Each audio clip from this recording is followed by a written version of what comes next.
देव माता सती को कुंभज बाबा के यहाँ शिव महापुराण की कथा, श्रीमद् भागवत कथा, राम कथा, जो भी कथा हो, अगस्त ऋषि के यहाँ भगवान देवादिदेव महादेव माता सती को लेकर जा रहे हैं कुछ अच्छा ज्ञान प्राप्त करने के लिए, कुछ अच्छा प्राप्त करने के लिए।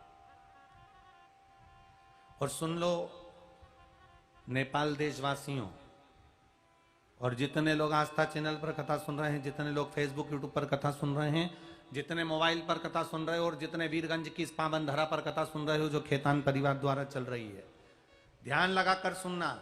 अच्छा ज्ञान, अच्छी बात, अच्छी बुद्धि, चित्त में उतरने की बात अगर कहीं मिल रही हो तो वहां पहले दौड़कर जाकर उस ज्ञान को अर्जित करना, उस ज्ञान को प्राप्त करना। कहीं मिल रहा हो तो चलेगा।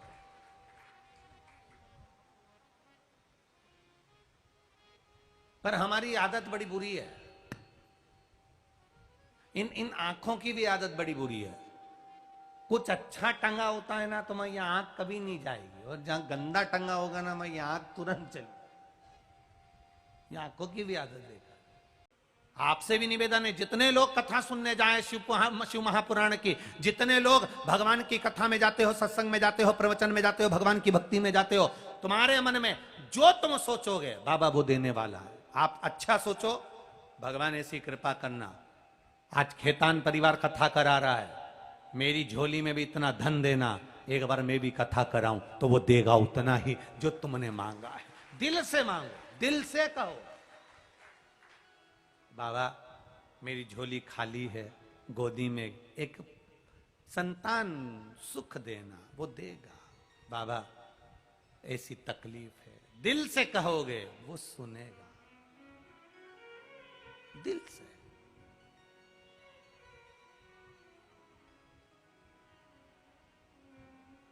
कई लोग कहते हैं क्या ये कथा में भगवान आते हैं?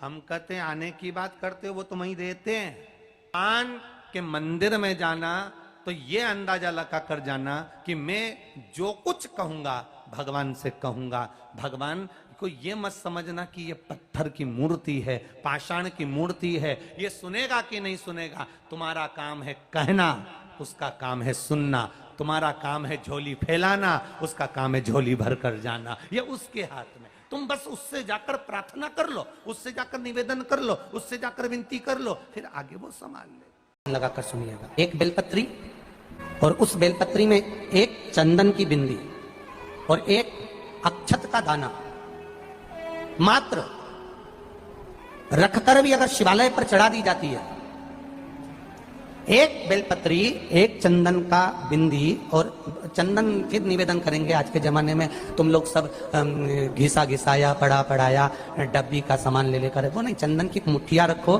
थोड़ा सा भी घिसो, जरा सा भी घिसो, उसकी एक बिंदी और एक चावल का दाना। जब हम भगवान देवादिदेव महादेव को समर्पित करते हैं, अपनी कामना कर समर्पित करते हैं, तो निश्चितता है कि आपने व्रत करा ना करा, आपने उद्यापन करा ना करा, आपने अनुष्ठान करा ना करा, शिव महापुराण की कथा कहती है शंकर भगवान उसका फल शीघ्र प्रदान कर देते हैं। भले आपने कुछ करा ना करा, उसका फल तुम्हें मिल जाए। आपसे भी निवेदन है, जिस दिन तुम्हारा मन दुखी हो, जिस दिन तुमको लगे कि हमारे मन को आज शांति है, आज मेरा बड़ा सा कोई काम अटक गया है, मेरा बेटा आज परीक्षा देने के लिए गया है, आज मेरे बेटे को इस परीक्षा में पास होना चाहिए, आज मेरा पति गया है उसकी नौकरी लगना चाहिए, मैं बड़ी दुखी हूं, सब दूर माथा टेक लिया, सारे संसार में होकर आ गए, सबसे जाकर निवेदन कर लिया, जब हार गए तब किसी शंकर के मंदिर में एकांत में बैठ जाना, एक लोटा पानी चढ़ाकर, 5 बेलपत्र चढ़ाकर, एक चावल का दाना शिव को समर्पित कर कर एकांत में बैठकर शंकर को निहारते हुए